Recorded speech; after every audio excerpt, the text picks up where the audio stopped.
Kita kembali lagi di Let's Talk with John Pao and MC Bensu. Nah, belakangan ini terutama di Kota Medan ya. Dan saya juga sering menerima ada DM, ada juga posting dari sosial media, ada sebuah kasus yang belum selesai. Katanya bahwasannya ada terdakwa seorang ayah yang melakukan hal yang menurut saya kurang mengikuti nalar manusia ya. Betul. Jadi ada pencabulan anak serta sering ada terjadi KDRT kepada istri. Nah, jadi ini kebetulan sudah hadir juga korban ataupun mama dan juga nenek dari anak tersebut. Nah, kebetulan anak tersebut pada saat terjadi pencabulan katanya masih umur 2 tahun lah, 2 tahun lebih. Udah gadis, 2 tahun benar. Nah, jadi boleh langsung saja kita langsung ke mamanya. Halo kok. Happy ya? Iya. Ini dengan Mama Happy ya. Ya. Apa kabar? Baik? Baik kok. Baik ya. Sehat itu yang paling penting dulu pertama ya. Iya. Ya. Mungkin kita langsung ke poin aja ya. Okay. Kita cerita. Boleh tahu nggak kapan kalian mulai buat laporan? Itu tanggal buat laporannya 28 Januari 2019. Setelah anak saya menceritakannya, langsung kita ke kantor polisi di Polres Sergei. Kita buat laporannya di sana. Udah gitu itu kita buat laporannya kasus pencabulan JW terhadap anak kandungnya sendiri. Awalnya kami sebelum membuat laporan itu kita juga udah konsul sama penyidiknya. Gimana kalau misalnya udah setelah buat laporan hasil visumnya nihil? Kata penyidiknya nggak masalah, kita visum dulu Bu, baru bisa tahu dan laporannya bisa dijalankan. Jadi ternyata penyidik itu membuat surat visum, kita dibawa ke Rumah Sakit Sulaiman yang di Sergei. Setelah visum, hasil yang keluar itu jenis kelamin anak tampak bekas luka pada selaput darah, arah jam 12, 3, 6, dan 9. Dengan kesimpulan himen tidak intake, selaput darah tidak utuh. Kemudian si penyidik menyuruh kami menceritakan semuanya dan anak itu divideokan pas waktu menceritakannya. Itu jadi di umur ada berapa ya? Waktu 2,5 tahun kurang lebih. Waktu itu 2,5 tahun. Waktu pengambilan videonya itu 4 tahun. Pas Januari itu 2019 itu udah umur 4 tahun waktu itu. 4 tahun lebih. Berarti sekarang anak udah umur 6 tahun dong? Iya, udah umur 6 tahun. Berarti kejadian tepatnya di 2017. Setelah anak ini bercerita, kita feedback kembali dari ceritanya itu. Pertama kali dia nangis yang menjerit-jerit sambil turun tangga itu dia jadi pihat itu artinya papi jahat itu di 2017. Selama ini dia nggak pernah nangis ataupun jerit-jerit kalau nggak ada. Berarti maksudnya setelah 2 tahun kemudian kejadian ini betul. Anaknya baru menceritakan ke mama gitu. Itu pun setelah kami diusir dari rumah 1 bulan. Dia tanya, Mami kita ada balik ke apotik lagi nggak? Enggak, kenapa? Dedek enggak mau balik lagi, di sana enggak enak. Dedek mau tinggal sama Ipo aja, katanya gitu. Jadi saya tanya, kenapa? Baru dia menceritakan bahwa selama ini papi itu korek-korek puputnya. Dia tanya, awalnya dia cerita ke mama dulu. Saya kan lagi beres-beres di belakang, kan saya dengar, saya lagi di kamar kasih tidur. Mama tinggal sama-sama juga? Iya, karena kalau itu diusir saya nginep di rumah tante. Iya. Jadi saya waktu itu lagi di kamar sama yang cowok itu lagi beres-beres. Saya langsung keluar, saya tanya, Dedek ada bohong nggak? Enggak. Jadi papi kayak mana? Barulah dia menceritakan semuanya. Dia bilang awalnya dia bilang sama mama dulu. Coba mama ceritakan. Saya takut dia lagi nonton TV. Papi jahat sama Dedek apa?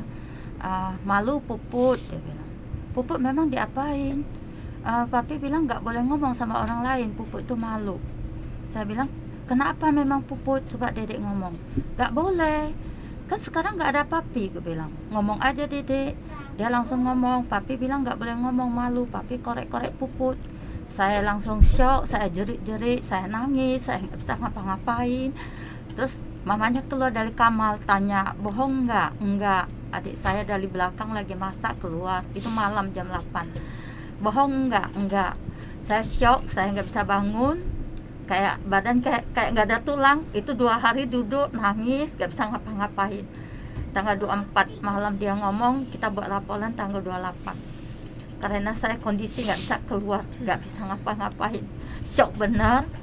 Jadi kapan diapain, saya tanya. Itu waktu papa lagi masak. Itu 2 tahun yang lalu waktu saya masak, jam 3 sore, saya ditelepon 2 hari sebelumnya sama Happy, bilang, "Ma, saya nggak ada pembantu, nggak ada siapa-siapa ya. Ma, tolong ini anak dititip ke mama bawa ke Jakarta." Saya pulang, kurang lebih 5-6 hari mau Imlek. Saya pulang, saya buru-buru mau bawa dia ke Jakarta. "Mama tolong masak, saya pingin makan sama mama." Saya lagi masak, mamanya lagi jaga toko, gendong si kecil baru 3 bulan. Jadi si anak ini lagi di atas tidur siang sama bapaknya. Jadi si bapaknya tidur siang, itu anak tiba-tiba jerit-jerit. Saya matikan kompor, saya naik ke atas, saya lihat anak itu disiram-siram di kamar mandi, lagi teranjang-teranjang. Jadi saya nggak ngepikir ke sana. Maksudnya mandi gitu? Iya. Siram mandi? Iya, di kamar mandi. Padahal anak itu tidur siang sama bapaknya. Oke. Jadi disiram, itu keadaan teranjang, basah. Anak itu jerit-jerit. Saya gendong, saya lap. Dia kondisi berdiri, saya juga nggak tahu ya. Pakai baju, saya gendong turun. Ditanggap, mamanya tanya si maminya, "Kenapa dedek, kenapa?" "Pihat." Dia bilang. Jadi saya gendong, saya bawa ke belakang, buka pintu belakang, bohongi kucing, bohong apa, nggak mau diem, jerit terus. Jadi saya balik lagi ke rumah, lanjut masak. Itu anak tetap di badan saya, nggak lepas, tapi nangis terus. Mamanya tanya, "Kenapa?" Tanya bapaknya. Waktu itu tanya bapaknya, apa yang jawab saya nggak tahu lagi. Saya gendong anak itu, saya fokus anak itu sama masak. Jam 6 sore saya bawa ke Pakam. Pagi sekitar jam 9-an itu mau naik pesawat. Jadi saya bawa ke Pakam. Udah bawa ke Pakam, besok naik pesawat, delay lagi sampai Jakarta jam 8 malam. Jadi di pesawat memang saya ganti pampers. Besoknya lagi dia nggak bisa keluar air mata terus. Jadi saya terantang dia, saya lihat kok bengkak begitu. Saya syok, saya telepon mamanya, kata, "Apa anak ini kemaluannya, kok pupuknya kok kelainan, kenapa? Biasanya kan enggak." Saya tanya, karena pernah titip saya 2 kali di Jakarta, sama yang itu 3 kali. "Kenapa begitu?" Saya bilang. Dia bilang mungkin alergi pampers. Saya pikir, oh iya juga ya, alergi pampers ya. Dari situ saya nggak kasih pakai pampers, saya rawat dia. Cuma salahnya saya nggak bawa ke dokter. Kalau bawa ke dokter mungkin anak ini tidak menderita sampai 2 tahun lamanya kan. Jadi setelah itu lebih kurang cengbeng ya. Biasanya anak siapa yang jaga? Selama 2 tahun sebelum kejadian itu mungkin ada suster atau mungkin dari mertua mungkin yang bantu jaga atau dari umur 1 tahun sampai 2 tahun saya jaga. Oh, di rumah memang kamu yang bawa? Setelah saya melahirkan adiknya itu di umur dia 2 tahun pas lah, 2 tahun 1 bulan saya melahirkan. Jadi setelah itu bagi tugas, si Johan bilang, "Saya jaga yang cewek, kamu jaga yang cowok." Dia bilang gitu. Dia jaga cewek, kamu jaga cowok. Okay. Tidur siang semua sama cewek. Jadi selama dia jaga itu dia sering mandiin cewek. Dia mandiin pas setelah bangun tidur mandi. Saya marah, "Anak baru bangun tidur kenapa dimandiin? Panas lah dia." Jadi saya mandiin. Dari itu asal tidur siang dia nggak mau buka AC. Dia bohongi anak ini mati lampu. Jadi anak ini ditelanjangi. Asal tidur siang pasti tanya. Saya pernah kepergok 2 kali. Saya marahin dia, "Kamu gila ya, AC nggak dihidupin, anak tidur telanjang."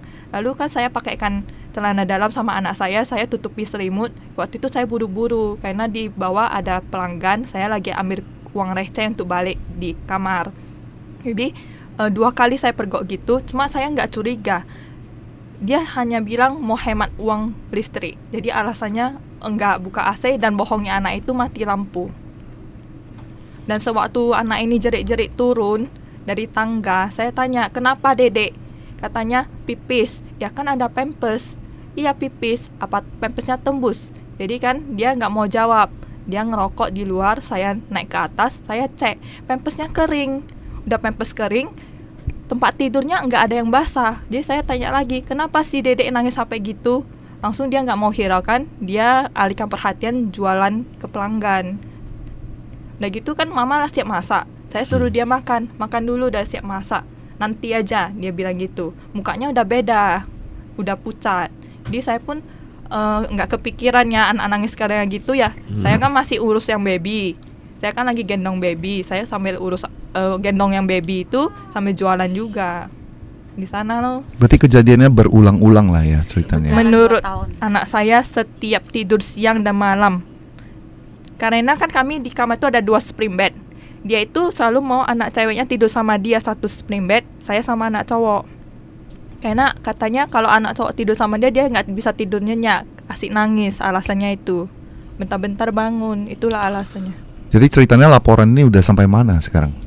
Ini tanggal 22 udah tahap vonis. Tanggal 22? Iya. Oh, tanggal 22 tahap vonis. Iya. Jadi selama proses ini ada kejanggalan apa aja? Mungkin bisa di-share mungkin kan? Kalau kejanggalan sih banyak ya Ko ya. Di waktu kita lapor di itu 1 minggu setelah laporan, kata penyidiknya ini bukti sudah cukup kuat, minggu ini bisa ditahan. Tapi setelah 2 minggu berjalan gak ada kabar berita. Kita kunjungi ke lagi, tanya. Penyidiknya nangis. Bu, coba tanya ke Kasat katanya. Kenapa kami bilang?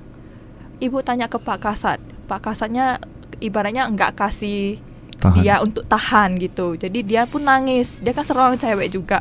Jadi kami waktu mau ke kantor Kasat itu jumpa sama si JW ini. Dia keluar masuk kantor Kasat dengan bebas. Kayak seperti bukan seorang penjahat gitu. Dari sanalah kasus kami tidak bisa naik. Udah gitu beberapa bulan kemudian kita lapor ke LPSK. Kita lapor ke LPSK, prosesnya 1 bulan sampai 2 bulan juga. Mereka cari tahu kebenarannya, ya kan. Proses sampai 2 bulan juga baru kita diterima jadi klien LPSK. Udah gitu LPSK minta PKPA sama P2TP2A provinsi. Karena kami cerita awalnya P2TP2A yang Sergei itu udah bohongi kami 15 juta. Awalnya mereka mau bantu, udah ambil uang kami, dia kabur. Ternyata dicek orang itu kenal dengan Johan punya paman, teman baik. Jadi dia minta orang ini bantu. Orang ini sih awalnya ngomongnya baik ke kita. Kita memang saling kenal tapi nggak memihak siapa-siapa. Kita mihak yang benar, katanya gitu. Setelah ambil uang menghilang. Nah, sampai sekarang nggak ada kabar berita. Udah gitu kita merasa ditipu. Jadi setelah ke P2TP2A yang di provinsi, barulah kasus mulai berjalan, tapi lambat. Sampai wakil ketua LPSK turun tangan sendiri untuk kasus ini. Terakhirnya kita taunya bulan Januari itu ditarik ke Polda 2020 karena di setelah 1 tahun kemudian ya berarti prosesnya. Karena di Sergei itu nggak ada, bahkan kita nggak dapat SP2HP dari Sergei sampai saya lapor ke Ombudsman. Masuk berita dari Ombudsman. Ombudsman itu pergi sana ngecek, kirim surat, baru dapat balasan kasus ini udah berjalan sampai sini. Rupanya kasus ini udah P19 6 kali oleh Kejaksaan Sergei. Dan barang bukti yang diminta itu semua menguatkan ke pihak terdakwa, bukan ke pihak korban. Biasa kan kalau jaksa mintanya kan semua untuk menguatkan bukti biar kasus ini bisa naik, tapi ini terbalik. Jadi dari sanalah Ombudsman pun bantu, PKPA, TP2A pelan-pelan bergulir sampai Januari 2020 ditarik ke Polda. Itu digelar dulu pertama. Waktu gelar perkara itu kan penyidiknya tidak datang, digantikan yang lain. Tapi nggak ada hasil karena penyidik sendiri nggak datang, diganti penyidik lain. Nggak ada hasil. Sekitar bulan Februari atau bulan Maret kita dapat surat panggilan dari Polda bahwasan berkasnya dilimpahkan ke Polda Sumatera Utara. Udah dilimpahkan ke sana. Di sana surat panggilannya anak saya dikonfrontir dengan terdakwa. Waktu sampai di sana anak saya udah lihat dia udah ketakutan. Di mobil nggak berani turun. Anak perempuan udah takut ya. Nggak berani turun. Dia bilang dia takut. Sekeluarga berdiri. Dari bapaknya, mamanya, abang iparnya, semua pengacaranya. Jadi lihat gitu rame, bukan anak ini aja syok, mamanya juga syok. Ayo ya, kita jangan turun, ayo kita pulang aja. Oh, maksudnya takut gitu. Takutan. Oh, ya, jadi ketemu. Mereka banyak orang, kami cuma berempat. Kami tidak bawa siapa-siapa kan, katanya cuma konfrontir. Anak kecil 2 sama saya sama dia. Mamanya saya boleh tahu ketakutan. kenapa Happy takut? Ya, kalau anak saya tiba-tiba mereka paksa ambil gimana? Ada pemaksaan kan untuk mengambil anak saya. Kita cuma berdua. Mereka berapa orang? Sekeluarga. Jadi mama anak ketakutan. Jadi saya tenangin dia, akhirnya kita turun. Tapi status sampai sekarang belum cerai ya? Belum urus. Belum urus ya? Kita fokus ke perkaranya dulu. Jadi saya sambung yang 2017, lebih kurang kan Imlek sama Cengbeng kan 2 bulan. Iya. Pas Cengbeng saya mau pulang sembayang, saya bawa pulang, itu baju semua alat anak nggak bawa pulang, langsung ditahan sama bapaknya. Tinggal Jakarta ya? Jakarta. Jadi sama pelakunya ditahan, nih anak nggak boleh ikut saya ke Jakarta lagi. Sebenarnya saya mau bawa balik lagi karena dia nggak ada pembantu, nggak ada pegawai toko, nggak ada siapa-siapa. Langsung ditahan, nggak dibawa. Jadi setiap saya pulang, anak ini saya bawa ke Pakam, itu sore pasti dijemput pulang. Sebelum kejadian itu nggak pernah. Itu anak mau ikut saya 3 bulan, 2 bulan dia nggak peduli. Tapi waktu dijemput anaknya ikut juga? Anaknya nggak mau. Nangis. Maksudnya ingin tinggal sama Popo. Ngumpet di kamar, itu dia ngambil paksa. Anak itu muka asem, dipaksa pulang. Setiap saya pulang pasti begitu. Setiap saya pulang anak ini minta mau ikut. Tapi bapaknya nggak boleh, saya juga nggak berani ya, anak dia ya. Tapi anak itu nangis. Setiap saya mau balik Jakarta dia nangis sampai kejar-kejar. Jadi setelah proses sampai sekarang ada kejanggalan apa mungkin? Di Kejati kan itu dilimpahkan ke Kejati. Waktu di Kejati itu di P19 2 kali. Berarti totalnya 8 kali dong P19-nya. Nggak bisa naik P21 kan. Setelah itu penyidiknya bilang mau jumpa dengan kami. Jadi dibawa penyidiknya lah jumpa. Saya bertanya sama anak saya secara langsung. Udah tanya dengar, katanya iya, saya juga punya anak. Saya tahu gimana anak kita kalau kena masalah, ya saya pasti akan membantu katanya. Soalnya dengan dari penjelasan anak ini, saya udah yakin. Selang beberapa bulan lah, 1 bulan lebih lah. 1 bulan lebih itu kita tanya, kok belum P21? Rupanya kata penyidiknya, P19 1 kali lagi.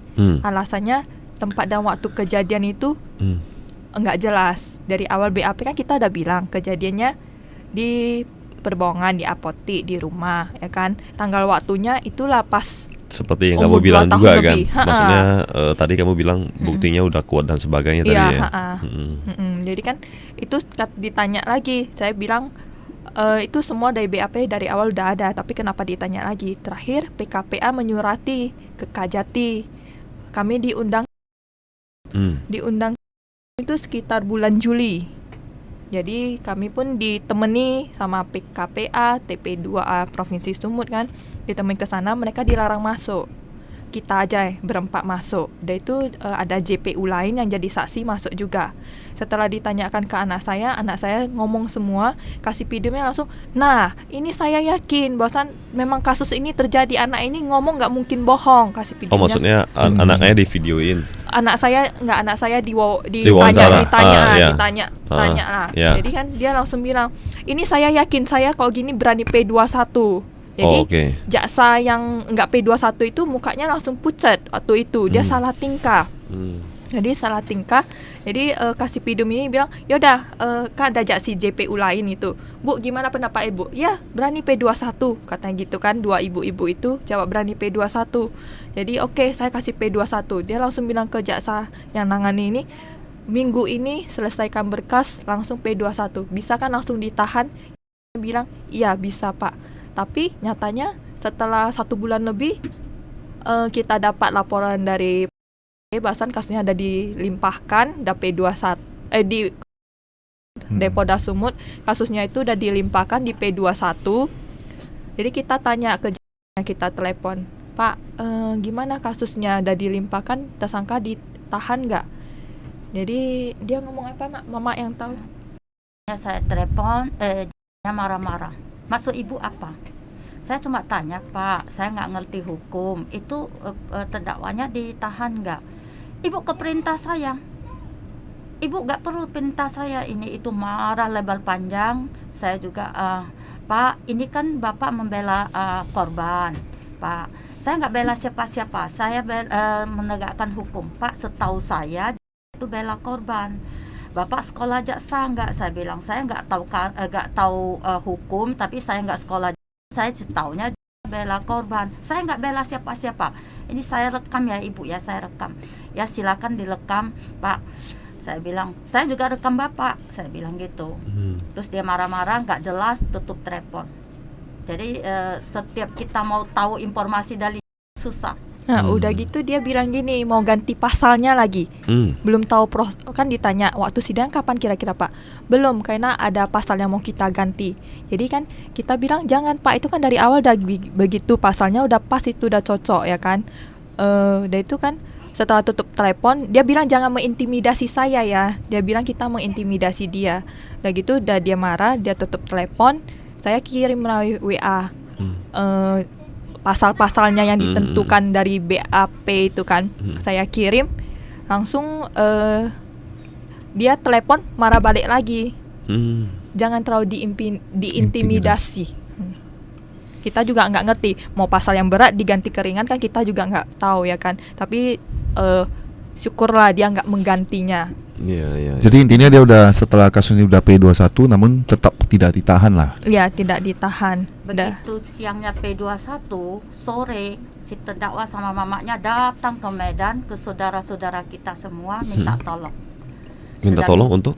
Minta tolong mau ngapain kita nggak tahu informasinya, kita nggak jelas, cuma datang minta tolong, kita dengarnya begitu dari saudara satu lagi yang di Pakem.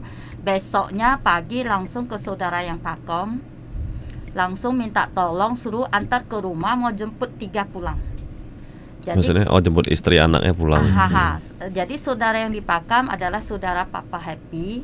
Jadi kita juga nggak banyak hubungan sama dia ya, karena dia selalu baik sama mereka, karena satu wihara ya, sama-sama vegetarian. Jadi kita nggak mau dia buat kepo lah. Jadi kita nggak apai teleponnya, nggak mau hilaui dia ya. Dia cari tahu kemana-mana teleponnya, mau minta saya mau pulangkan mereka bertiga. Jadi saya datang ke rumahnya, ada apa saya tanya. Dia bilang mereka ngemis-ngemis minta tolong, mau suruh dia yang bawa ke rumah untuk jemput 3 pulang. Kalau dia datang sendiri, terdakwa sama mamanya nggak berani, takut saya. Dia bilang pasti saya nggak kasih. Ya pasti nggak kasih lah, kalau kasih bawa pulang dibunuh, diapain kan?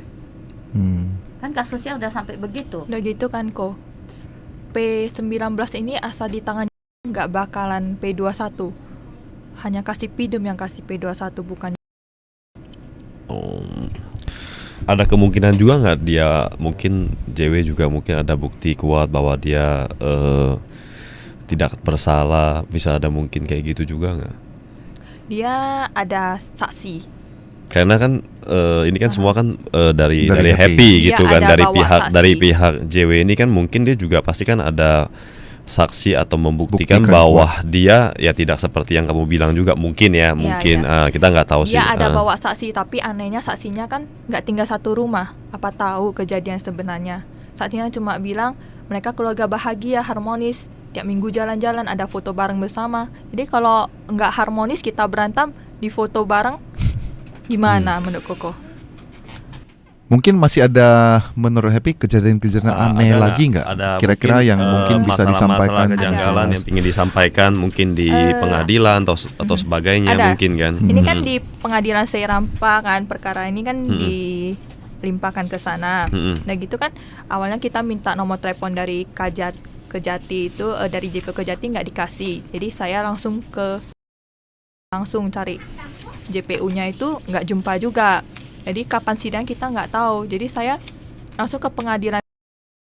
Ada yang jaga di depan itulah, yang kayak masih umur di bawah, apalah masih muda gitu kan. Nggak tahu bagian apa lah, kayak resepsionis gitu. Jadi saya tanya, jadwal sidang kasus JW itu kapan ya? Mereka bingung, JW yang mana?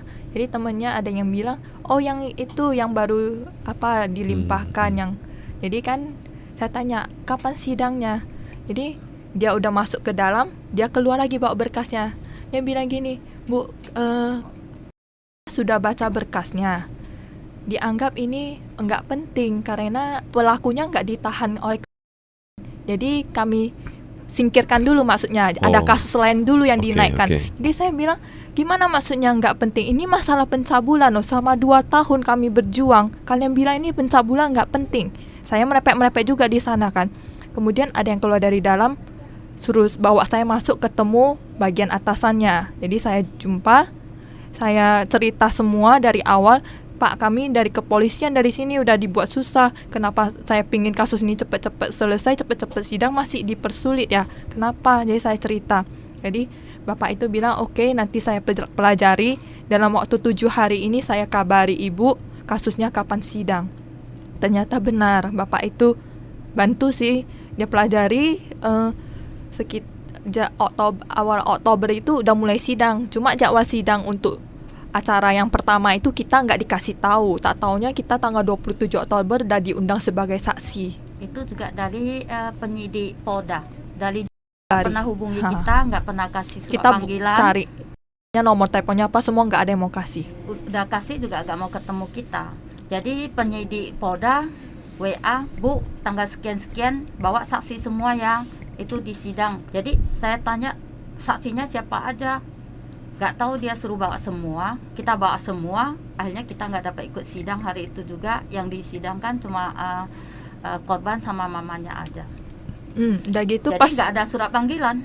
Setelah itu besok-besoknya lagi saya datang ke jaksanya. Saya ke kantor jaksa. Saya minta surat panggilannya itu dikasih. Baru diketik-ketik hari itu. Tapi sidangnya udah lewat. Setelah dapat surat panggilan kan kan kita kesana nih. Ada yang dampingi dari LPSK Jakarta Jauh kan gak datang. Jadi P2 TP2A yang di kontak LPSK itu dari awal itu sama PKPA itu dampingi. Tapi anehnya waktu masuk sidang mereka diusir sama hakimnya, tidak boleh mendampingi. Padahal mereka bawa surat tugas. Bertekak sangat lama. Jadi sampai P2 TP2A itu bilang, aneh saya lihat di sini. Selama ini kami ikut sidang tidak pernah diusir. Tapi ini kenapa diusir? Akhirnya setelah diskusi dengan anggotanya cuma boleh mereka yang dampingi, tapi hanya di korban, nggak boleh saksi korban, nggak boleh. Itu satu orang aja dapat masuk dari pihak P2 TP2A 1 orang, PKPA 1 orang. Udah gitu selanjutnya kan anak saya nih ditanya nih. Jadi pertanyaan dan bahasa itu bahasa orang dewasa. Anak saya nggak ngerti. Jadi anak saya jawabnya, ada sebagian yang dia nggak ngerti itu dia jawab nggak tahu. Bahasanya ya. Bahasanya yang anak kecil nggak ngerti. Jadi sampai di mobil itu anak saya nanya, Mami tadi ibu itu tanya apa, Dedek nggak ngerti, jadi jawabnya nggak tahu. Udah gitu kan Mami, Papi ada di samping Dedek takut, makanya Dedek kan berondok-berondok sampai mau jatuh dari kursi. Karena disatukan satu ruangan dengan si pelaku, duduknya jaraknya lumayan dekat, cuma beda 2 meter saja. Anak-anak takut juga. Takut, anak saya kan trauma kok. Ketemu aja nggak berani lihat dia loh kok. Waktu di persidangan itu dia selalu menunduk. Kalau duduk dia menghadapkan badannya ke arah samping. Papinya kan di sana. Dia gini nggak mau menghadap, nggak mau dia lihat. Asal lewat nunduk. Pernah ditanya kenapa anaknya kok benci papanya atau mungkin dia bilang takut nanti kalau udah sama dia jual. Kan dulu diancam kalau ngomong puput itu malu. Kalau kasih tahu Mami, Popo sama Ipo kan mau dijual. Okay. Dia ancamnya gitu. Pokoknya dia bilang dia nggak mau ke apotik lagi. Sampai sekarang kalau kami ke pantai, dia tanda itu kan mau ke arah Perbongan. Kita kesini ngapain sih Mami? Dia tanya gitu. Enggak pulang apotik kan? Enggak, kita mau ke pantai. Baru dia duduknya tenang. Karena dia liatin takut lewat depan rumah atau apa, dia nggak mau. Nah, boleh tahu nggak sampai sekarang mungkin dari Happy sendiri kenapa terdakwa ataupun pelaku sampai sekarang nggak ditahan? Nah, itu yang menjadi pertanyaan kita dari awal. Makanya kenapa kita berdemo. Kan gini, pengacaranya yang awal mendampingi dia di itu, dia suaminya si awalnya itu pengacaranya kita inisial lah.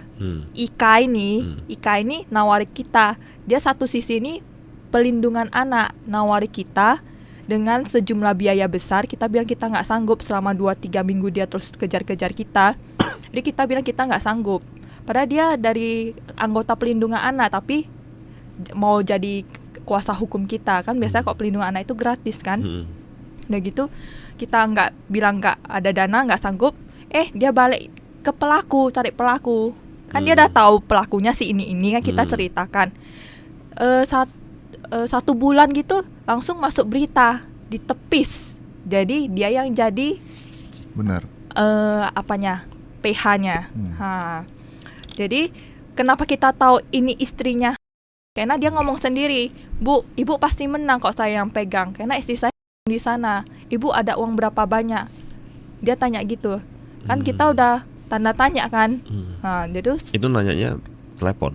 Enggak, ketemuan ya. Ketemuan nggak ngomong. Besoknya telepon pagi-pagi jam 7. Tapi saya bilang saya nggak punya biaya. Itu direkam juga? Enggak. Waktu itu 2 tahun yang lalu waktu baru-baru lapor, kita masih bego, masih nggak tahu apa-apa. Pikir ya kita korban pasti dibantu semua pihak. Karena penyidik ngomong ibu korban pasti dibantu semua orang. Kita pikir ya gitu juga. Kita jadi yakin itu. Kita takut sampai hari ini nggak dapat keadilan. Itulah kenapa kita ada aksi demo. Karena kita merasa sudah dipermainkan dari awal. Apalagi waktu saya tanya di persidangan jadi saksi kan kok, saya ditekan-tekan sama pertanyaannya. Kan saya ceritakan itu dengan seiring berjalannya waktu anak saya menceritakan kejadiannya kan lebih full daripada BAP pertama. Jadi saya jelasin tekan-tekan saya. Kamu di BAP kamu ngomong ini, sekarang kamu ngomong ini. Mana yang benar? Saya bilang dua-dua. Dia bilang nggak bisa pilih salah satu, yang sekarang atau yang kemarin yang di BAP. Saya bilang dua-dua anak saya ngomong begitu Pak, karena dengan sering berjalan waktu dia selalu mengeluarkan yang sebelumnya dia nggak teringat, dia jadi teringat kan kita nggak tahu kan. Tambahan gitu, maksudnya ceritanya tambah gitu. Bahkan ke psikolog juga dia ditambahkan ke psikolog, kita juga nggak tahu. Sampai Ibu Irna psikolog itu cerita ke kita, anak kalian ngomong gini-gini, pernah nggak ngomong sama kalian? Nggak pernah, kami nggak tahu. Jadi dari sana saya tambahkan, tapi saya selalu ditekan-tekan sampai saya pusing, saya bingung kok. Mana yang mau saya pilih? Saya bilang itu tambahan dari anak saya. Dia bilang nggak bisa. Ibu harus milih salah satu. Saya ditekan-tekan. Saya duduk sejenak. Saya hela napas juga. Pegang kepala saya. Mana yang harus saya pilih ya kan? Dipaksa saya memilih. Nggak bisa ditambah. Jadi udah saya duduk. Dia bilang BAP pertama dicabut. Kamu yang kamu katakan ini sekarang ya. Kamu ambil. Benar kan? Saya rasakan yang anak saya ngomong ini kan memang tambahan itu lebih lengkap. Jadi saya cabut BAP pertama saya. Dipaksa. Jadi iya ya sekarang BAP pertama dicabut ya kan, digituin. Saya bilang, "Pak, saya kan udah cerita dengan seiringnya waktu anak saya tidak mau dengar penjelasan kamu. Saya maunya kamu itu pilih yang sekarang atau yang kemarin." Saya ditekan-tekan kayak gitu. Jadi kan bingung kita. Di satu sisi kita mau milih yang mana, dua-duanya bener. Ya kan? Terakhir ya udah ditanya lagi, saya iyakan, ya cabut BAP. Saya bilang gitu. Udah cabut BAP, ya udah kamu cabut BAP ya, itu nanti jadi pertimbangan. Ya saya heran juga, dia yang suruh cabut tapi jadi pertimbangan mereka. Saya bilang ditambahkan, dia nggak mau dengar apa yang saya jelaskan. Jadi saya mau gimana? Itulah akhirnya saya cabut BAP saya. Jadi setelah demo dan setelah viral kasus ini kan udah banyak tokoh-tokoh juga di Indonesia yang ikut membantu kan. Ada live juga di iNews kalau nggak salah ya. Kira-kira kasusnya ada kabar baik nggak sampai sekarang? Kabar baik. Kayaknya udah banyak yang diviralkan juga ya. Sudah sempat masuk ke sih. online punya kayak sosmed. Pengacara ternama yang di Jakarta kan juga udah buka mulut ya. Terbantu nggak? Ada kabar baik nggak? Ada sih. Sekarang kita sih nggak tahu ya. Cuma kita kan nggak tahu mereka bekerja kan di luar, nggak langsung di depan kita kan. Kayak perlindungan anak itu memang minta kita kirimi data apa semua kita kirimi, tapi kan dia kerjanya di dalam kan, nggak langsung semua cerita, Bu kita udah gini ibu gini kan, nggak gitu kan. Itu jadi yang kalian rasakan merasa terbantu itu apa selama mungkin banyak masyarakat yang membantu, mungkin dia juga bukan tokoh-tokoh yang hebat ya kan, mungkin ada punya beberapa teman yang kenal kamu, kawan sekolah kamu mungkin ya, yang tahu kamu atau saudara ya kan. Bantu viral itu aja kita merasa ya bahwasan semua orang tahu kejadian yang sebenarnya gitu. Gimana sama ini kan mereka mendengar pihak sana bilang oh itu bohong, mamanya rekayasa karena ada kasus sebelumnya. Mereka ngomongnya di mana tuh? Maksudnya dari pihak JW? Iya, dicerita ke orang-orang. Di orang di mana gitu, maksudnya di sosmed juga gitu. Di family saya sendiri juga ada. Kalau kayak kalian kan memviralkan berita ini kan mereka lewat sosmed, ceritanya di ya kan? family saya. Kebanyakan di orang-orang dekat mereka bahasan itu. Berarti saya bukan di sosmed itu. Enggak. Oke. Dia cerita ke orang, suruh kita damai. Itu awal-awal damai. Kalian kasus ini kalau sampai lama kalian jadi abu. Mereka ada duit, mereka jadi arang aja. Kalian nggak ada duit jadi abu. Itu ada yang telepon langsung, orang kenal juga. Dia cari orang-orang dekat kita, nerepon kita, ngomongnya begitu. Jangan lama-lama, itu kasus harus diselesaikan. Tapi sebenarnya yakin lah di Indonesia ini kan negara hukum ya. Semoga ini akan ditindak dilanjutkan. Tapi kalau oknum-oknumnya itu ada tanda tanya kutip 2 kan kita nggak tahu. Semoga terbantulah setelah seluruh masyarakat hampir tahu kan kasus ini. Karena ini kan udah mungkin karena Mahkamah Agung juga ada tahu karena ya. Kan diproses ya. Mungkin proses kan pasti ada dia punya peraturan atau sebagainya ya. Nah, pertama setelah saya dapat broadcast dari grup, dari DM dan lain-lain kan sebenarnya kan kita juga ikut prihatin kan dengan kasus kayak gini. Tapi tiba-tiba muncul pro dan kontra kan. Tiba-tiba ada video klarifikasi dari JW bahwasannya yang kamu ceritakan itu semuanya bohong kan. Dan dia banyak bercerita lah sampai ada kasus sebelumnya yang KDRT yang tidak terbukti misalnya. Itu gimana tanggapan kamu? Itu yang KDRT kan gini. Kita logika aja kalau berpikir. Gimana ada surat pernyataan kalau nggak ada kesalahan? Gak ada kejadian. Benar nggak kok? Benar. Pernyataan itu ditandatangani dia sama mamanya juga. Ibaratnya nggak ada api, kok ada asap sih? Kan orang tanda tanya. Sedangkan yang dia tunjukkan bukti itu kan yang dia ngomong itu orang percaya begini ya. Jadi saya juga di pihak saya juga ada bukti. Jadi gini, itu tanggal 23 Juli itu malamnya saya di KDRT. Hanya anak saya nangis, dia nggak saya kasih tidur.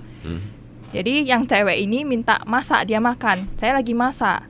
Jadi anak saya yang cowok nangis, saya suruh dia jaga. Dia nggak mau jaga. Dia lempar anak ini ke saya. Jadi saya kan bilang saya lagi masak. Kamu yang nggak boleh saya kasih dia tidur. Waktu tidur jam 7. Tapi diulur sampai jam 8 lewat. Jadi dia marah saya, banting saya pakai kursi. Pas lempar kursi itu anak saya lagi nangis, saya udah gendong, posisi menggendong dia sambil dia lempar saya. Udah gitu dia tampar saya, dia tumbuk kepala saya lagi. Langsung saya lemes kan, saya jatuh ke bawah. Udah gitu saya nggak pikir panjang lagi, saya merasa nggak bisa lagi ini. Selama ini saya diam, kepala saya dihantam pakai ke tembok, ditampar. Waktu hamil anak pertama udah digituin kan, dari pacaran udah gitu. Temen saya yang satu kantor itu tahu, dari pacaran saya udah sering dipukul. Sempat putus 3 kali kami, karena mamanya menjamin bahwa dia tidak akan mengulang lagi. Mamanya bilang dia kalau nggak ada kamu dia bisa gila. Dia tiap hari di kamar, udah waktu putus. Jadi mamanya yang paksa saya balik sama dia. Udah gitu kan, dia udah pukul saya telepon tante saya suruh tante saya jemput. Tante saya bilang nggak mau lah, itu urusan rumah tangga kamu. Aku pula ditarik-tarik. Aku bilang kamu mau lihat saya mati di sini atau mau jemput saya keluar? Saya bilang saya dipukul sampai gini, saya nggak tahan lagi. Jadi tante udah tunggu 1 jam masih belum datang. Saya telepon, nggak usah dulu lah, kamu di rumahnya. Saya bilang saya udah dipukul sampai babak belur, masih mau suruh saya tunggu di rumah? Nggak bisa, nanti kalau malam saya dibunuh gimana? Saya bilang gitu kan. Jadi kan udah gitu jam 10 lewat gitu tante datang, saya bawa koper baju anak-anak saya mau bawa pergi anak saya sama tante. Semua kunci pintu digembok, saya jerit-jerit dari dalam, tante saya dari luar dengar ke belakang. Ini kejadian di pas bulan Juli 2018 di rumah. Yang buat surat pernyataan itu kenapa ada surat pernyataan, itulah kejadiannya. Udah gitu tante saya bawa saya, kan semua digembok. Jadi saya bilang, kalau kamu nggak mau buka gembok, lapor polisi. Jadi saya dijerit tante saya, pergi lapor kantor polisi aja, bawa polisi datang sini. Jadi dia kaget, dia lempar kunci ke saya. Dia lempar kunci, saya buka. Pas di depan pintu saya gendong anak yang cowok, kan masih bayi itu. Saya gendong anak cowok, saya tarik koper saya, dia langsung tendang saya jatuh. Saya sama anak cowok saya itu berdua jatuh langsung. Jadi saya bilang gini, kamu gila ya, istri gendong anak kamu dorong gitu. Kalau jatuh batu besar itu kena anak kamu gimana? Jadi kan dia nggak senang pukul saya, kena tangan saya memar biru. Makanya besok paginya kan saya langsung lapor polisi di Polres Sedang Bedage. Jadi di SPKT gitu saya udah tulis ini laporannya. Jadi mamanya datang rebut kertasnya. Kamu jangan lapor, dia bilang. Aku sayang kamu pulang ya, mama bilang gitu. Udah gitu ditarik, saya nggak mau, saya tetap buat laporan. Dia bilang, kamu yakin mau buat? Saya bilang iya, tapi mamanya mohon jangan buat. Katanya jangan buat, aku sayang kamu, kalian mesti, nanti kalau dia ada salah apa-apa, nanti aku marahi. Dia bilang gitu. Jadi kan cekcok juga mamanya sama ada orang yang bawa saya itu. Dia bilang kamu jangan ikut campur, ya kan, bukan orang dalam. Mamanya marahin orang yang temani saya, ya. Jadi kan udah gitu dia bilang gimana saya nggak ikut campur, ini anak kamu yang pukul orang. Jadi kan diam. Terakhir mamanya kayak mana kan ajak mediasi. Pas mediasi itulah mamanya bilang mau buat surat perjanjian apapun buat aja, yang penting jangan lapor polisi. Saya jamin gak bakal terulang lagi. Jadi buatlah surat perjanjian itu. Makanya kenapa bisa ada 1 lembar surat perjanjian ini. Ini dibuat di SPKT Polres Sedang Bedage tanggal 24 Juli 2018. Yang ini ya? Iya, itu pihak 1, pihak 2 semua udah tertera. Udah gitu saksinya Erli yang temani saya dan CGWO itu mamanya. Udah gitu kan di sana sudah mediasi, mamanya bilang ke JW, apapun syarat yang istrimu minta kamu iyakan. Ya. Tapi sebelum lanjut boleh nggak saya bahas sedikit tentang boleh. surat ini. Ini kan ada cerita pemukulan. Iya, KDRT. Kan? Habis itu ada cerita kebutuhan hidup rumah tangga bertanggung jawab penuh. Tidak dipenuhi selama ini kok. Dan lain-lain yang berhubungan dengan duit lah nih, anggaran, dan terakhir ada biaya 3 juta per bulan untuk kebutuhan pihak pertama, berarti pihak happy dong. Nah setelah itu kalau saya gabungkan dengan pernyataan dari JW yang ada di YouTube kalau nggak salah, kan ada cerita tentang masalah harta, masalah duit. Ini saya tanya ya, ini tanggapan kamu ya. Saya juga tidak tahu nih. Bahwasannya kamu juga berharap hartanya lah, ada cerita bahwasannya ada 1M dan lain-lain. Saya juga tidak mengerti nih. Coba berikan tanggapan ini. Jadi gini kok, kenapa di sini ada di catatan memenuhi kebutuhan kami satu keluarga. Selama ini saya dijatah satu hari itu 30.000 untuk belanja. Mau makan apa kok? Susu anak sayanya pun dijatah. Sampai yang anak pertama itu nggak dapat jatah susu. Dia kok pingin pun ambil yang punya adiknya kok. Udah gitu anak saya dikasih susu expired sama mertua sama Johan. Katanya susu ini nggak habis jual di apotek, udah mau expired kasih makan. Ada yang udah expired lagi dikasih makan, tapi saya buka susunya udah beku. Saya buang keluar, tapi nggak kasih tahu dia, yang nggak kasih dia. Saya takut dia marah kan. Saya beli lagi di Alfamart. Sewaktu anak saya bilang, mami dedek pingin susu, anak saya ambil sendiri di apotek. Suruh mami beli Alfamart, jangan ambil yang di apotek. Bayangkan kok anak sendiri susu dikasih susu expired, darah daging sendiri, cucu sendiri. Gimana rasa sakit hati Koko kalau Koko di posisi saya. Dia nganggap anak istri itu orang lain. Dia selalu bilang kalian itu beban hidup saya. Dia selalu bilang saya kalau hidup sendiri saya lebih kaya dari sekarang. Jadi posisi happy kerja? Ya saya jaga toko lah, apotek itu kan dari awal saya yang rintis. Okay. Rintis dia saya suruh berhenti kerja karena kan nggak cukup orangnya. Jadi kan sama-sama rintis dan 6 bulan baru kita married. Awalnya belum married, masih pacaran waktu rintis itu. Oh berarti ini bisnis suami istri lah, bukan punya mertua lah intinya lah. Bukan, mertua saya mana tahu tentang obat. Just kalau dia tahu setelah usia saya 1 tahun itu apoteknya kenapa tutup, kenapa nggak dijalankan? Apotek sekarang posisinya udah tutup? Udah tutup permanen. Setelah dia usir. Jadi kan yang masalah harta ini, dia kan bilang saya gila harta nih kok. Dia tunjukkan ke semua orang bukti chat. Saya mau keuangan yang lu pegang sekarang, Wah yang pegang. Itu saya nulis ya. Wah yang atur. Jadi mama lu gak sesuka hati minta uang sama lu. Nama SDB kunci semua atas nama Wah. Itu pun kalau lu mau. Tadi siang lu kan bilang ada uang banyak pun gak ada gunanya. Kan tanpa kami keluargamu. Dan Wah mau lu gak ada hubungan lagi sama orang tuamu. Itu syarat Wah. Gimana, setuju gak? Semua demi anak-anak. Maksudnya kamu nggak boleh hubungan sama orang tua lagi gitu? Enggak, dia yang buat. Saya buat dia nggak boleh hubungan dari orang tua. Karena dari awal mamanya melarang saya berhubungan dengan mama saya sama Johan. Oke. Nah, dari awal itu sih dari surat pernyataan ini ya. Jadi kan saya bilang gitu, tapi dia nggak tunjukkan WA sebelumnya itu apa. WA sebelumnya dia bilang gini, syaratnya lah istriku tercinta. Wah, minta apa syaratnya, setelah ini kita pergi jauh terserah. Wah, sangat-sangat menginginkan keluarga ini. Jadi kan saya tulis 1M deposito cuma makan bunga, kita gak kerja pun gak mati ya kan, asal hemat makan. Tapi lu demi uang wah jadi babu di rumah, sakit pun gak dapat istirahat, cuma mengeluh sama lu, wah sakit lu marah-marah. Apa artinya apa? Gak sayang istri kan? Kalau sayang istri gak gitu. Ya udah, kita usaha lain tidak terlalu memakan banyak waktu dan tenaga. Kecil-kecil pun gak apa-apa sekarang, kalau memang itu mau lu terserah. Wah, cuma ingin bersama keluargaku tercinta. Jadi kan dia yang minta saya syarat itu. Jadi saya WA itu salah gak kok? Kira-kira salah gak saya WA balasannya itu? Dan gitu saya tanya lagi. Dia bilang gini ya, tiap kali lu bilang uang gak dibawa mati.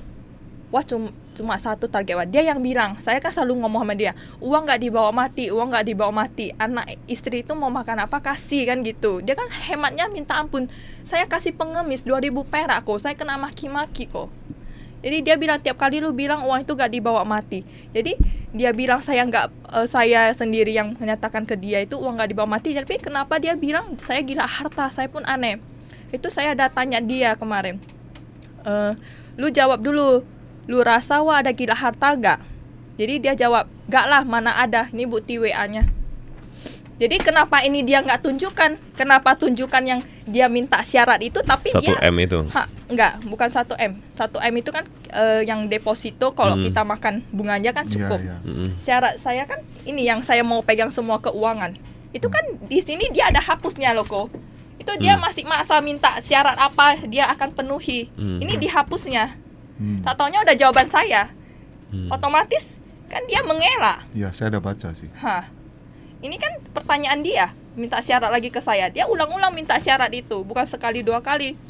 Udah gitu dia ajak damai lagi. Bilangnya saya yang ngajak damai. Saya heran. Mungkin dia masih mencintai kamu, mungkin Happy. Kalau mencintai keluarga itu kok, anak istri itu makan nggak mungkin hemat kok. Anak dikasih susu expired. Atau mungkin dia nggak, dia tahu itu expired, maksudnya tahu terus dia kasih gitu. Tahu kok.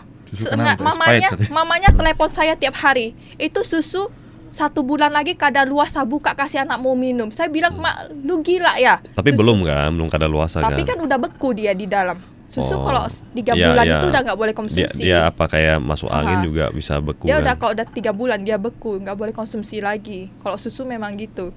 Udah gitu kan, waktu buat surat pernyataan ini, saya kan dibawa pulang ke Medan. Dari rumahnya, saya disuruh berlutut satu-satu minta maaf. Untuk? Katanya saya udah buat malu keluarganya, udah lapor polisi anaknya. Bayangin kok. Setelah buat surat pernyataan? Setelah buat surat pernyataan saya disuruh berlutut. Jadi dari minta maaf. pihak laki-laki, apakah orang-orang tuanya itu nggak tahu bahwa cucunya itu kejadian seperti begitu? Saya juga nggak tahu. Mamanya kan waktu pembantu mau diperkosa dia nutupi. Suruh bayar uang banyak-banyak. Maksudnya? Waktu pembantu mau diperkosa dia, mamanya kan tahu. Ada kasus pembantu. Mamanya suruh saya bayar pembantu itu uang banyak-banyak biar nggak bisa dilapori. Maksudnya pembantunya mau diperkosa sama JW? Iya. Saya langsung telepon, mamanya bilang, kamu kasih aja dia uang banyak-banyak biar nggak laporin suami kamu ke pembantunya. Jadi mama tahu anak salah, tapi anak tetap dibela. Pembantunya masih kerja? Langsung nggak kerja, dia baru kerja seminggu udah mau diperkosa. Terus dia lapor kamu gitu? Nggak juga? Nggak bilang kamu? Lapor aku kok. Saya kan sakit itu, jadi saya tidur di atas. Kan 3 pembantu waktu itu ya. 2 disuruh JW ini belanja ke pajak, tinggal 1 pembantu ini yang mau diperkosanya. Jadi kan yang cewek kecil ini kan masih di bawah 1 tahun ya waktu itu ya. Saya titip JW jaga. Jadi pas dijaga ini, JW ini pura-pura kasih dia, kamu tolong jaga, langsung dipencet neneknya. Jadi pembantu ini jerit-jerit, ditariknya. Pelecehan lah berarti ya. Udah ditariknya, jerit-jerit, bajunya udah sempat ditarik. Jadi dijerit-jerit, teriak, saya pikir anak saya kenapa di bawah saya turun dari atas. Kenapa? Kak, aku mau diperkosa sama abang. Dia jerit gitu. Saya bilang, kamu yang kegenitan. Saya masih marahin pembantu bela itu. Suami ya. Dia bilang, kakak nggak percaya, lihat CCTV. Saat itu juga CCTV ditarik, langsung dihancurkan kok. Oh, dibanting juga langsung. Sama Johan. Udah rusak kan? Udah rusak, dia jual ke temennya. Jadi buktinya semua dihapusnya. Sengaja dia. Tapi kalau misalnya mengenai kasus cucu, andaikan benar perkosa, menurut saya sih ya kita sebagai orang tua juga harusnya sangat ini juga ya kan. Kenapa cucu, saya orang pasti sangat sayang cucu ya, ada punya gitu kan. Kenapa saya yakin? Karena dia ada kelainan psycho. Sebelum dia berhubungan, dia selalu pukul saya. Baru dia bernafsu. Udah gitu kalau berhubungan itu dia lama kok, 1-2 jam sampai baru dia puas. Udah gitu sering dari lubang anus. Gimana saya nggak yakin dia ada kelainan seks? Saya istrinya loh kok. Jadi kalau orang bilang anak saya itu dikorek-korek sendiri, itu siapa yang berani bilang? Kamu lihat anak saya dikorek sendiri. Banyak kan dari netizen yang katanya tetangga perbohongan. Koko tahu itu siapa? Itu tetangganya itu kan kenal dengan familinya. Familinya cerita ke dia kan sembarangan cerita juga. Tapi dia nggak sadar dia ada anak cewek. Mana mungkin anak umur 2 tahun korek kemaluan sendiri, untuk apa? Ada nafsu nggak? Kan kita logika aja. Jadi saya yakin karena dia yang mencabuli, saya yakin 100%. Anak sendiri bisa dicabuli karena dia udah kelainan. Dari anak saya ngomong itu, saya udah yakin 100%. Jadi dari pihak mertua, Happy pernah nggak bilang sama mertua bahwa cucunya pernah ada kejadian begini dengan anak kamu? Waktu itu kita kan udah diusir. Udah diusir. Berarti tidak pernah ada sempat bicara lagi, enggak lah ya? Oh, udah enggak. Pernah telepon sama si JW ini. Saya kan saking marahnya itu ya. Kamu tega ya anak kamu cabuli? Dia bilang enggak ya. Cuma kamu dan anak kamu dan Tuhan yang tahu, saya bilang. Terakhir dia bilang, yaudah kamu cabut semua perkara, aku bayar 1M. Dia ada bilang gitu loh kok. Cuma kan itu melalui telepon, IG, nggak bisa direkam dari IG. Oh, dari Instagramnya itu. Iya. Berarti masih ada pertinggal dong kalau dari Instagram, atau kamu delete? Enggak tuh. Telepon video. Telepon aja, bukan biasa. rekam suara punya. Bukan. Telepon biasa aja. Dia kan tahu juga kemana bisa direkam, mana enggak. Iya. Dari chattingannya aja dia udah sortir yang mana menguntungkan dia kan. Dan gitu sortirannya itu dia jadikan bukti di pencabulan. Logika nggak kok? Yang masalah KDRT ini kan sebelum ketahuan pencabulan tapi dijadikan bukti di persidangan, diterima. Video yang anak saya pertama kali dia ceritakan umur 2 tahun lebih itu dia nggak jadikan barang bukti. Kenapa dibuang sama jasanya? Kenapa dibuang sama tidak jadikan barang bukti? Kita tanda tanya besar itu. Pernah tanya? Pernah nanya nggak Mak kira-kira? Enggak, kemarin. Saya nggak tanya. Maksudnya kan mungkin udah pernah kasih kok, nggak di dari ini. awal kita kasih ke Medan. Sampai persidangan hilang saya copy lagi, saya di depan saya menunjukkan bahwasan ini video penyidik yang nyuruh, penyidik pertama kali ambil keterangan, suruh kita video bahwasan anak ini ngomong. Udah itu dijadikan bukti. Tapi si itu memaksa membuat lincian gitu. Ini suara siapa? Ini suara siapa? Kan waktu itu penyidik nyuruh anak ini kan campur bahasa Hokkien. Dia bilang tolong bantu nanya ibu, nanti ibu jelaskan ke kita ada bantu nanya bahasa Hokkien. Anak ini kadang bahasa Hokkien, kadang bahasa Indonesia. Masih campur-campur, waktu itu kurang paham ya. Jadi mau suruh lincikan, kita buat linci itu kirim ke jaksa juga. Ini suara siapa, ini suara siapa. Tapi akhirnya kan si wakil itu menekan harus linci apa yang jadi bukti. Sama kita ada itu yang chatting harus dilinci setiap lembar itu, menekan begitu.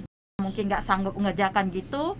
Sampai berapa minggu juga nggak ada lincian itu, administrasinya. Jadi si kena marah, wakil udah marah, akhirnya inisiatif itu cuma sedikit aja yang bisa dia jelaskan, dibuat bukti, dan video penjelasan anak nggak jadikan bukti. Saya tanya, Pak, kenapa itu video nggak jadi bukti? Itu anak itu ngomong sendiri loh, pas pertama kali ambil waktu selesai sidang. Videonya masih ada? Ada. Sama kalian masih ada? Masih ada. Jadi saya bilang itu anak cerita sendiri loh. Dia bilang, Bu, percuma kita tabur garam di laut. Itu di BAP udah ada, sama aja dia bilang. Jadi kita jadi tanda tanya, kenapa bukti-bukti yang ini nggak dijadikan bukti. Terus kisah hidup Happy buat, kan waktu persidangan hakim minta ada bukti lain nggak, Happy buat kisah hidup jadikan bukti, tapi sama jaksa nggak bawa ke pengadilan juga. Saya sampaikan di pengadilan tapi nggak jadi bukti juga. Terus dari psikolog bahwasan ini anak trauma, itu 2019 ada keluar surat juga, itu nggak jadikan bukti. Banyak yang nggak jadikan bukti. Jadi kita tanda tanya, dan kita khawatir cucu saya nggak dapat keadilan. Karena dan itulah ya kenapa dia orang nekat akhirnya membuat demo ya. Itu inilah alasan-alasannya ya. Itu jadi ya. Saya lunding sama Happy, ayo kita demo supaya ini anak kecil dapat keadilan. Kalau nggak demo nggak dapat keadilan, saya bilang. Harus dipilar, gue bilang. Sekarang kita lanjut lagi ke tanggapan Happy sendiri tentang video klarifikasi dari pihak mereka. Oh iya, jadi gini kok, kan dia bilang saya rekayasa visum. Semua ini saya rekayasa. Saya kan bukan orang terkenal, saya juga nggak ada uang, nggak kenal siapa-siapa. Jadi gimana cara saya rekayasa? Dan apa mungkin dokter itu merekayasa visum anak kecil masa pencabulan? Kan nggak logika kan? Kalau dia bilang kita rekayasa, buktinya mana kami rekayasa? Dia bisa kasih bukti nggak bahasan kami rekayasa? Itu aja yang saya tanggapi. Kalau udah gitu kan dia bilang saya mengakui KDRT itu tidak benar. Lah, saya mana ada mengakui KDRT itu tidak benar? Sejak kapan saya udah ngomong dari mulut itu dia nggak pernah KDRT saya? Kan kita logika saja. Di mana bisa kita buat surat perjanjian kalau nggak ada KDRT? Ini surat perjanjian KDRT. Itu kamu yang tulis? Ini dia yang di tulis? Polres Sedang Bedage ada yang nuliskan di Polres sana. Oke. Bukan tulisan kita ya. Yeah. Jadi setelah itu ditandatangani, itu berjanji tidak akan melakukan KDRT dan memenuhi semua kebutuhan hidup rumah tangga ya. Kayak tadi saya ceritakan, karena sama ini kan susu anaknya pun dikasih susu ekspedit, uang belanja semua terbatas ya kan. Dan gitu setelah 3 bulan kemudian saya dipaksa sama mamanya dan Johan, sejak surat perjanjian ini dibuat lah, saya udah disuruh berlutut minta maaf kepada mereka karena udah buat malu dengan mereka. 2 saksi ya atas nama ini ya. Ya, ada 2 salah ya. satu kan mamanya. Oke. Jadi kan saya udah disuruh minta maaf. Dari sejak itu hidup saya udah kayak di neraka. Saya tiap hari diancam untuk mengembalikan surat perjanjian ini. Kalau mereka nggak salah, buat apa mereka takut surat Ini 2018 ini? ya buatnya ya? Iya, 2018. Dan di terakhir masih ada poin tambahan. Pihak kedua bersedia memberikan uang 3 juta per bulan untuk kebutuhan pihak pertama, untuk pihak Happy ya. Tapi sama sekali tidak pernah menerimanya. Dari tahun 2018 surat ini dibuat. Saya bilang, ini buktinya kamu ada tanda tangan di sini. Dia bilang, mama saya bilang secara apapun yang kamu kasih waktu di kantor polisi itu suruh saya tanda tangan biar kamu tidak melaporkan saya. Tapi kok saya nggak mau kasih sekarang, kamu mau apa? Dia bilang gitu.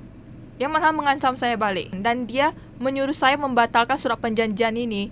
Kalau yang di videonya kan ada tambahan nih tulisannya, itu tulisan tangan dia. Membatalkan surat perjanjian ini. Kemudian saya 1 harian ribut karena mau membatalkan itu, saya nggak mau dong. Dibilang dia nggak KDRT, bahkan saya itu sudah fitnah dia gitu kan. Padahal itu isinya apa saya nggak tahu. Pokoknya saya berantem sampai toko buka itu ditutup. Dia taruh materai, dia yang tulis nama saya, nama dia. Sampai dia kasih saya pulpen, dia tekan tangan saya untuk menggerakkan itu. Jadi dia ancam saya, kalau misalnya saya nggak mau tanda tangan, dia nggak boleh saya ketemu anak saya dan mau ceraikan saya. Kan kita. Sedangkan anaknya masih ikut kamu kan? Waktu itu kan masih ikut saya. Kan dia bisa aja dia bertindak kayak udah kayak mana ya? Kalau orang itu udah ketakutan, apapun kan berani dia lakukan. Apalagi dia ada mamanya yang mendukung. Menurut kamu lah ya, maksudnya takutnya khawatir bisa melakukan hal-hal seperti gitu ya. Apa kita kan nggak tahu kan. Nah gitu dia udah paksa saya tanda tangan, kertasnya langsung dia tarik, dia nggak kasih saya, langsung dia simpan, tas simpan di mana, sampai sebulan kemudian kita ada ke Medan, dia buru-buru ke Bank Mestika Septibok, rupanya surat itu dia simpan di Septibok.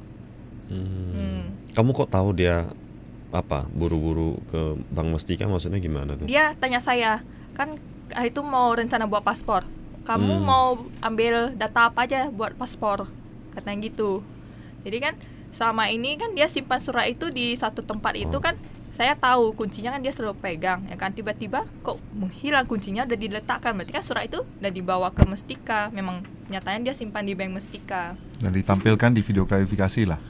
Dan ditampilkan, ada poin saya membatalkan itu bukan tulisan tangan saya, dan saya dipaksa, maka mengapa tanda tangannya bisa beda?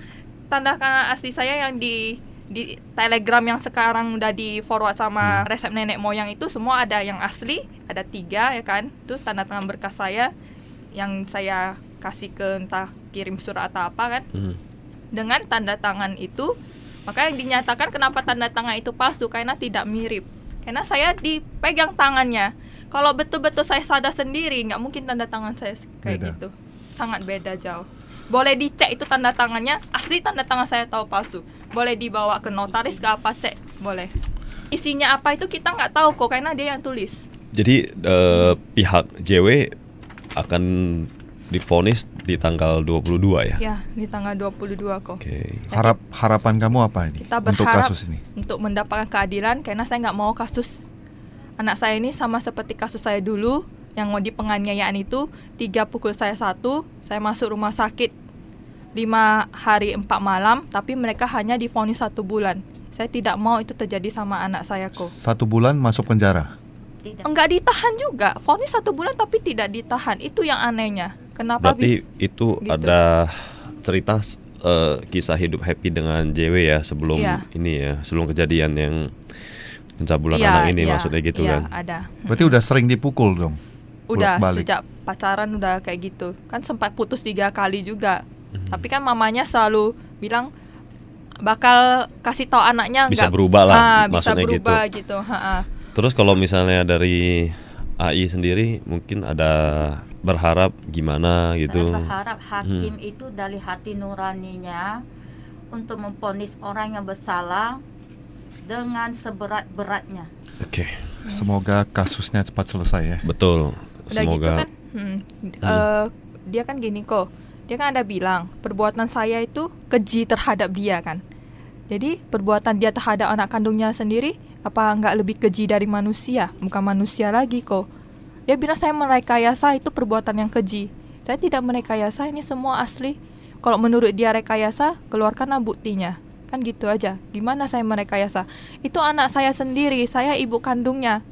Nggak mungkin saya menghancurkan masa depan anak saya sendiri kan. Dan kamu juga pernah sempat buat videonya anaknya ya. Sang anak kayaknya di sosmed juga di apa ya? Ditampilkan. Nggak ditampilkan muka anak ya? Enggak. Yang ikut kan? Demo ya. Saya nggak tahu ada yang demo atau yang, apa ya. Yang main-main itu ya sudah. Kayaknya ada di expose juga muka anaknya. Enggak. Ya? Yang dia lagi mengwarna itu enggak. Iya. Saya kan waktu mereka minta IG saya dibuka jangan privat itu, saya udah arsip semua, baru saya berani publikasikan. Oke. Jadi dari juga. Sini kita mungkin dari pihak Happy ingin melanjutkan tentang cerita tentang kisah hidup dia yang untuk berbagi sama kita, hingga dari mereka pacaran hingga pernikahan, dari akhirnya berkeluarga hingga sampai ada hari ini. Ceritanya gimana sih? Ya, namun sebelumnya dari pihak kami juga Lex Talk Wijompao MBC Bensu serta City Radio serta seluruh yang nonton kali ini pastinya berdoa untuk kalian lah. Semoga kasus ini segera selesai ya gue. Betul. Semoga diberikan keadilan yang. Saya pun berterima kasih sama teman-teman yang saya nggak kenal dan saya kenal yang bantu memvilarkan dan menyuarakannya. Saya pun sangat berterima kasih.